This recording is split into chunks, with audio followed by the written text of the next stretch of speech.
Teesta express ট্রেনটি Jamalpur station এই মুহূর্তে ছেড়ে গেল। ঢাকা অভিমুখী তিস্তা এক্সপ্রেস ট্রেনটি জামালপুর স্টেশন ছেড়ে গেল।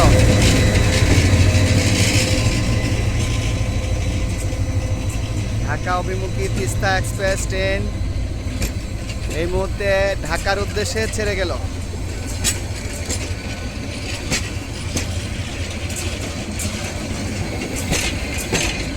ঢাকা অভিমুখী তিস্তা এক্সপ্রেস ট্রেনটি ঢাকার উদ্দেশ্যে ছেড়ে গেল।